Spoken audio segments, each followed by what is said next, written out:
Inflação alta, inflação do dia anterior. Inflação. Nós fomos o recordista mundial de inflação acumulada no período que vai do início da década dos 60 até o início da década dos 90. A maior hiperinflação da história até então.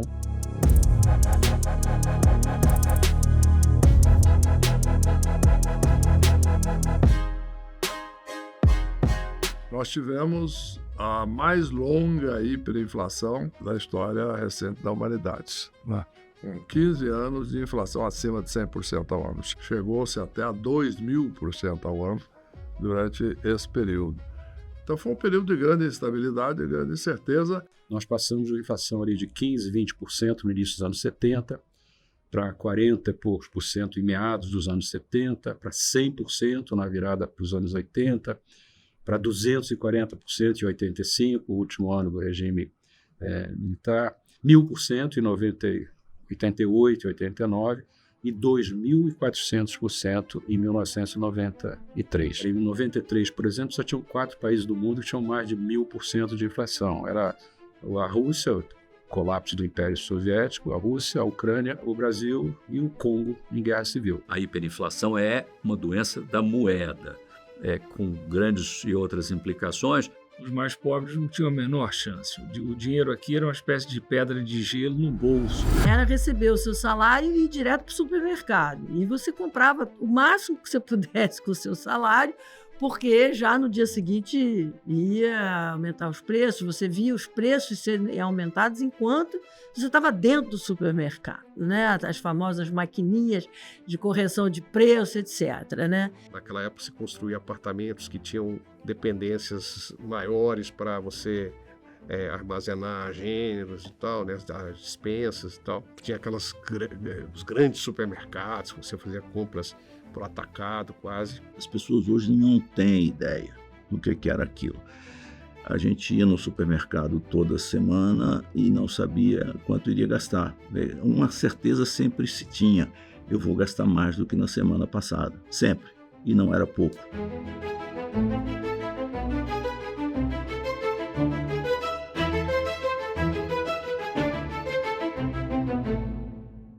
A vida era de ineficiência total, tanto do ponto de vista pessoal como das indústrias, empresas, serviços. Por exemplo, eu chegava no trabalho todo dia antes do banco abrir, aí eu tinha que calcular qual é a conta de luz hoje, o que eu vou precisar hoje, fazia a conta no centavo, ligava para o gerente do banco e dizia: eu quero que baixe do overnight tanto.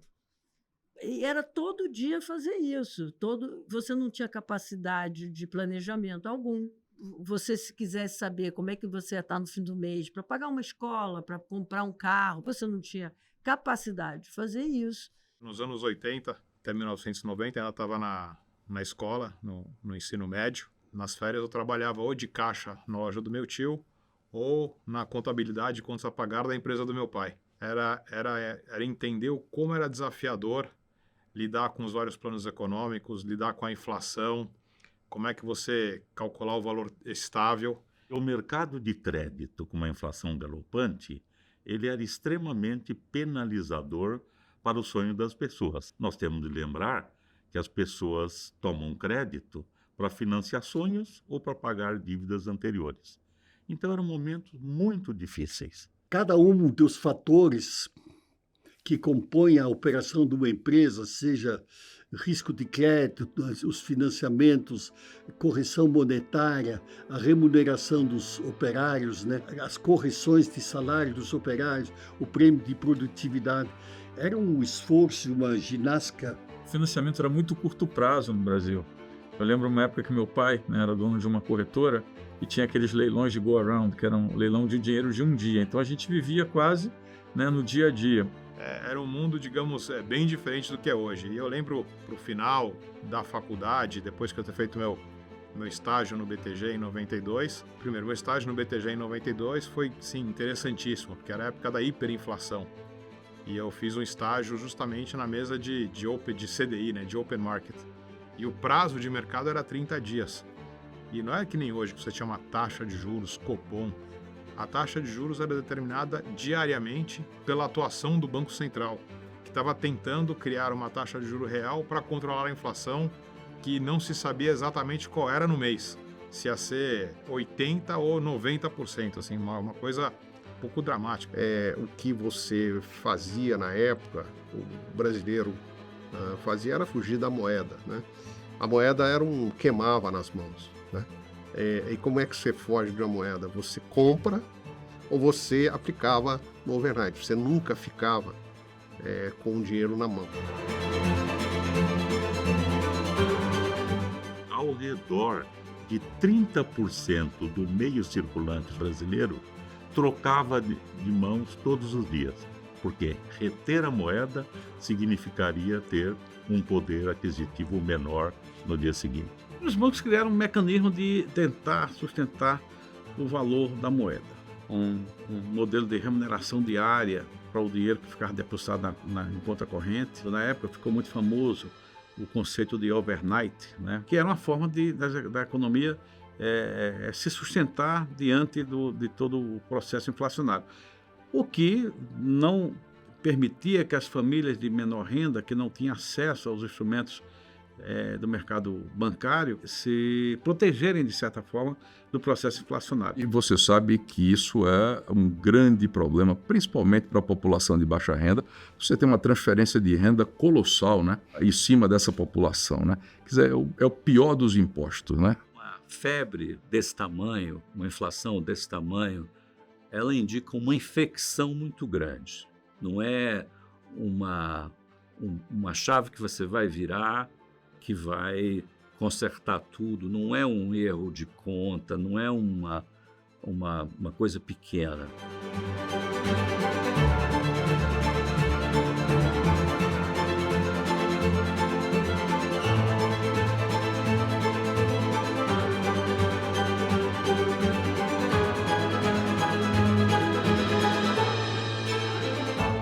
Você não chega à inflação alta sem fazer muitos erros.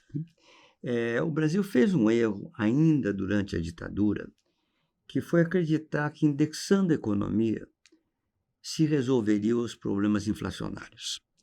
O que quer dizer isso? Quer dizer, basicamente, que se você tivesse, digamos, seu salário reajustado todo ano, a inflação não deve atrapalhar muito o seu ganho em termos reais. O Mário Henrique Simon sempre brincava que tinha o Homo sapiens, tinha o Homo faber, e o Brasil inventou o Homo indexatus, que é que se habituou a que tudo estava indexado, né? A crise hiperinflacionária brasileira, ela tem várias origens, mas assim a gente pode traçar talvez o seu início nos primeiros choques de petróleo, choques externos, e a partir de então o Brasil não conseguiu mais reduzir a inflação. Nós tivemos um período de extraordinário crescimento entre 1968 e 1973, em parte por um extraordinário crescimento do comércio mundial, e foi um período de crescimento com dívida. Quando veio o primeiro choque do petróleo, que fez o preço do barril passar de 3 para 12 no final da virada de 73 para 74, e colapsou o arranjo que havia sido acordado da guerra chamado Bretton Woods, aquilo foi um choque de oferta de extraordinária importância para o Brasil. Neste período todo, houve várias crises internacionais que repercutiram sobre o Brasil. O Brasil tinha uma posição internacional muito frágil, né? Então, qualquer crise externa nos afetava bastante. Por exemplo, a crise da dívida de 1982. O Brasil, tal qual outros países emergentes que também estavam se endividando muito em moeda externa, tiveram dificuldades, que foi a crise dos países em desenvolvimento, no início da década de 80. A maneira que então o governo brasileiro reagiu a isso foi expandindo as despesas públicas de forma importante, e o Banco Central, na época, financiando essa expansão de despesas públicas com a emissão monetária. O resultado, à luz da experiência histórica, não só brasileira, mas internacional, foi inflação.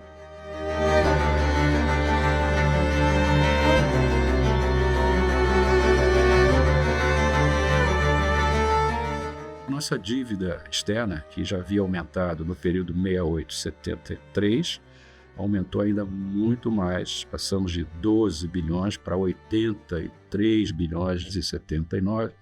Em 79 vieram 2 choques extraordinários. Foi o Paul Volcker assumiu a presidência do Fed em Nova York, levou a taxa de juros, essa que está aí hoje a 5,25 a 14, a 19, 18. A inflação americana chegou a 14, que exigiu essa resposta do Fed. We expressed the conviction that they're going to need some new money too. And you may not get voluntary agreements on debt reduction that are large enough to take care of all the external needs. And looking ahead, these countries are going to have to continue to borrow and protect their creditworthiness. Nós quebramos, ficamos insolventes, nós e mais uns 15 países que tinham se endividado em resposta ao primeiro choque do petróleo e eram altamente dependentes da importação de petróleo. Uma das coisas que mais me marcou nos anos 80 foi quando o Brasil pediu moratória da sua dívida externa. E a manchete do Wall Street Journal da ocasião era: o Brasil, o lugar onde o futuro nunca chega.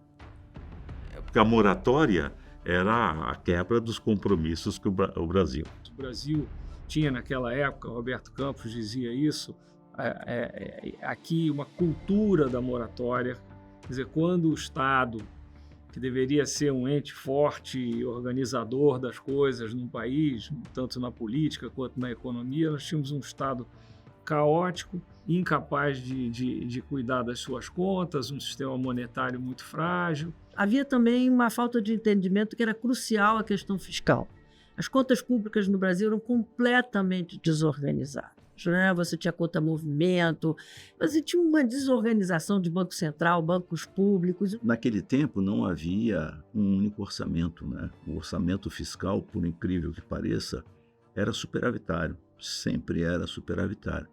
Mas isso era apenas por essa desorganização institucional. A gente tinha ali, digamos, 3 instituições muito atuantes, digamos assim, no sistema financeiro do governo federal. Essas instituições eram o Ministério da Fazenda, o Banco do Brasil e o Banco Central. O caixa dessas 3 organizações era um caixa só: Banco Central, Banco do Brasil e Tesouro Nacional. E o mais incrível disso tudo é que o Banco do Brasil tinha acesso automático aos recursos do Banco Central, vale dizer, a recursos de emissão monetária. Você tinha, então, um processo de descontrole monetário muito forte, descontrole fiscal. Foi um período de muita crise, um período que é conhecido como a década perdida, mas talvez seja mais do que uma década.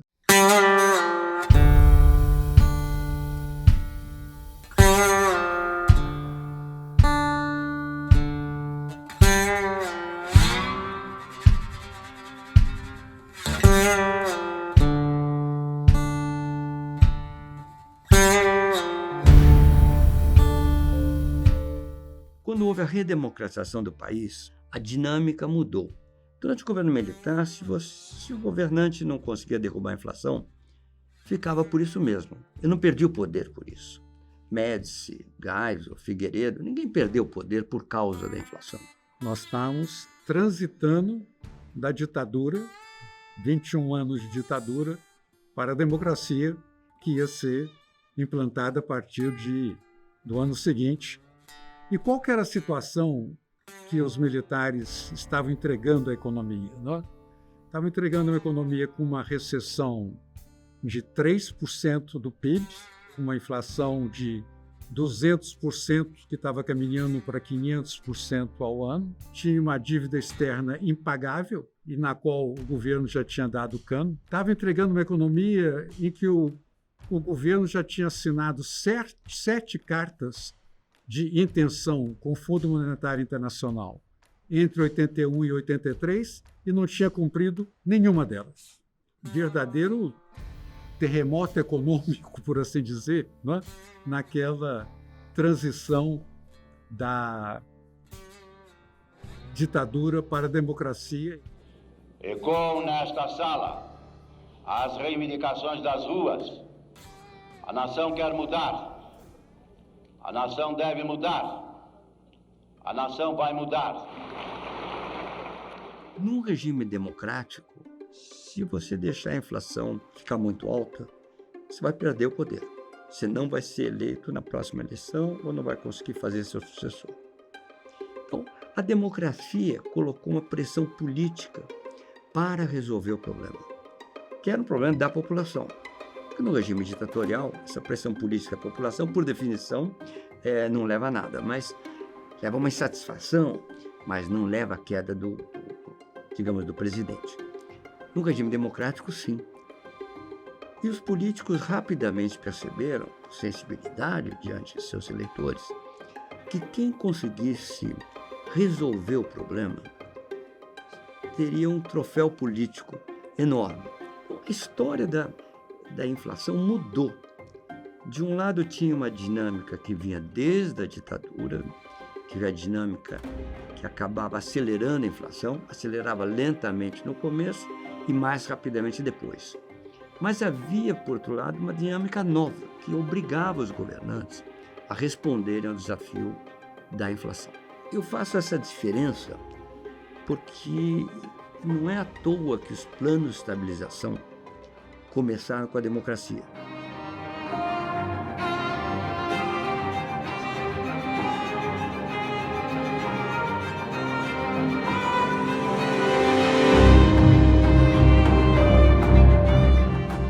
O primeiro foi o Plano Cruzado, na época do ex-presidente Sarney, né? Foi o primeiro, com congelamento e tal. E é interessante que sempre havia aquele otimismo inicial com o plano. Brasileiros e brasileiras, as principais decisões são as seguintes: criação de uma nova moeda, o cruzado. Extinção do cruzeiro, com paridade inicial de um cruzado por 1.000 cruzeiros. Ele tomava por inspiração experiências de Israel, no plano Shekel, de 1983, e do plano Alfonsin, na Argentina, de 1984, que era basicamente um plano de congelamento temporário com eliminação do sistema de indexação.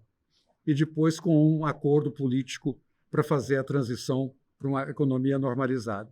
Esse era um tipo de pensamento, né, que havia naquela época. Era para ser um congelamento rápido, não foi.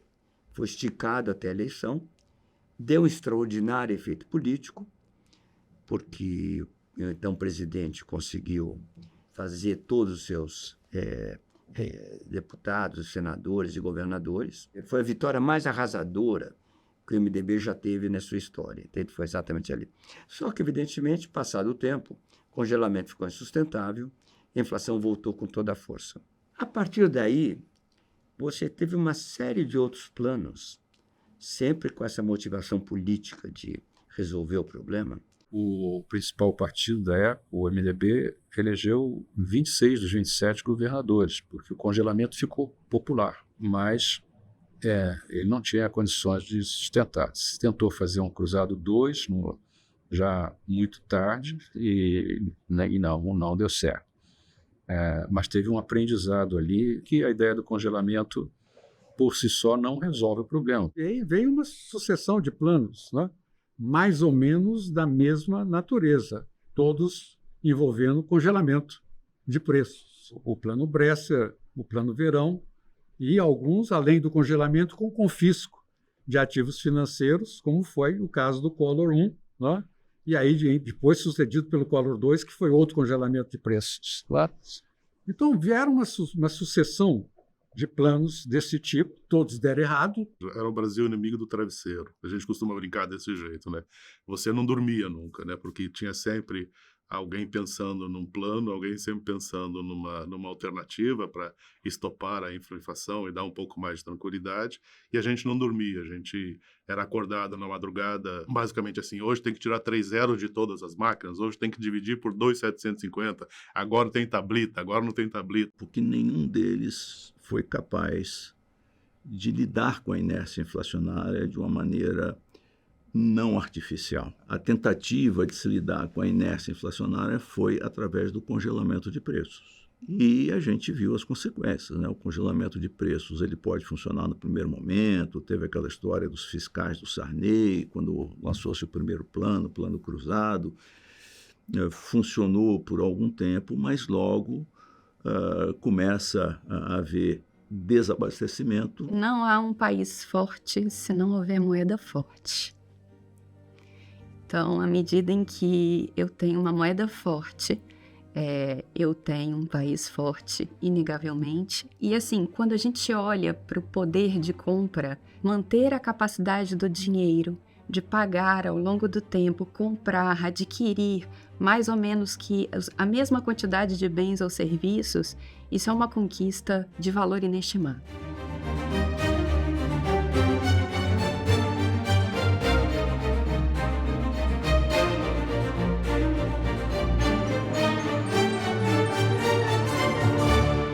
Estamos doentes do ângulo econômico, nós, país, e precisamos pensar num tratamento que será amplo, vai demorar vários anos.